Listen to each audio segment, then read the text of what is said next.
cái mà DS Haokip mongkor khupi hin khulam hil tuni ni khu montinam kanam mi te ho pakai pathinin tuni chan gya ta sa hin adam na ap wa gala tul nei jing jong lo han gala tul nei lo banga ai koi jing jeven ha chung no pakai pathin thangwa na ap win he pakai pathin inam sung hoi ai ngai lo mo mo ngwin ai ngai lu dan dan o hi igyal tu chana la hin agil be se jing na sangin thangwa la wa choi na chimti nei lo wa i bol jing diu hi na he ki pa thu i se jing diu hi na he tu chung a dia tu chung ye ga lo hi pakai pathin ei ko naw ga la hi ti hi I ha so kevin I sei su ke win he so le I ga lu hi tu chung a hin divine intervention khat a mo mo nge ti hi akimudo na he he yong chu I ha su ke we a hin la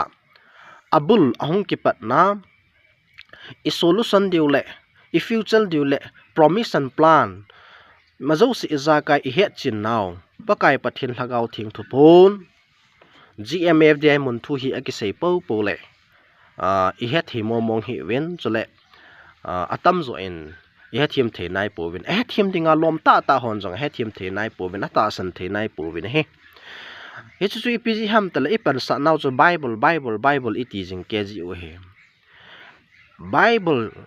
Tailu Bible kalwal iti pau hi thiljo si izakai asu bui he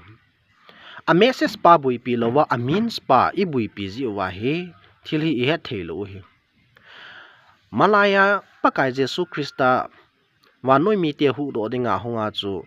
dan thu thim ho en amo expectation to kitu lowa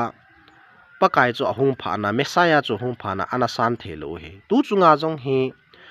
jilna sang ta ta ne ho la cha tampi hon jong Bible ta na pan sa no wa nang ma expectation to akitu lo ji a chu chu hi thei pon te ta chu na mo pan sa na ding jong am de pu ne he Bible kalwala Bible thu to akitu poi Bible kalwala iti su ke even only Bible iti su ke na we hingi ka pome a hin ven manipul sunga cheng ku ki ju cha te hi only 4 lakhs lagli lak nga web wal web ki cheng hen ai wangen van noi denominational zo se ike pam so ke he chu Bible a ko nai ke law igzilu wa in ke law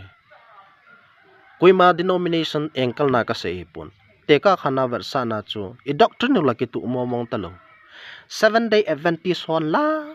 adang si hi mark of the beast traida na I koi jingo am hon la Bible kalwal Bible hi tina se Bible thuta abu ka chi piu he atiu he damun meidil thu asu nu la I lo the khan na su do ta ven ni nung thu asu nu la rep chalam sa ki ta pu ven hi chu amo statement of faith doctrine no he ki tan adang to ikitu him thei ki ta pu ven nam pya ding en taw khom han ki ti hanang hele ikitu thei lo ji wa chu ki taw khom thei ta lo ta chula UPC ho jong hobung nang to ki kom thei mo mong lo he CRC ho jong tu ti he messianic ho jong tu ti he hi chalai la chu atum bia umadang si baptist lang ho KBC ta ai lo wale evangelical lang ho hi ki ta ai lo wale tun KCC adang dang tampi jong umovin a chom ma im pau hin mihim ta samit mu chun lungkhat ni na ki nai ki tin ve ta ai wanga chu min chom ma im pau hin thil zo si eza kaya ei khan nau gam thata a len ta hom len ta ei khan we hezi sun iki koi mat thei pu win abon chawa chu hingjing pathin khat se ho Bible ta pan sa so ke hi we ya chu tu chunga GMF de mona thil su hi pakai pathin ku ki zo cha te nang 7-day Adventist lo nang UPC lo nang CRC lo nang KBC KCC ECA Presbyterian lo hongo win na hil ta wenge ngei lut nain chono win ni ta asano win thagau mang thai na tam taw ve ni hodanu system pa hi kalunglam to akitu ta poi itia ikowa nitin la phatin na revival aman alung dai lam ta thu ta la thagawa I ho theina dewa e hil jingu e bu win he hezi chun tu ni lai muna khon UPC jong CRC jong KCC KBC jong abon chai ki kipun khoma kitao khoma he bu vine koima hichi nang khochi ti thelo nampi isu khat na ya chon nampi adinga pakai pathin ai thupi idung zui bangwa kitao he pakai pathin thupi idung zui helai muna hina taw jing diu he tin tun ni zali le ni som wal he tanglo hilen taw na me ekiti jing ta na he heje chun kanam mi te ho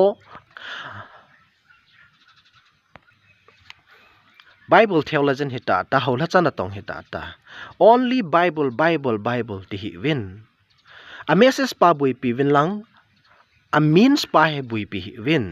pakai pathin na to kiti chu ai ma chi na thip na la jil na hol do ding he poi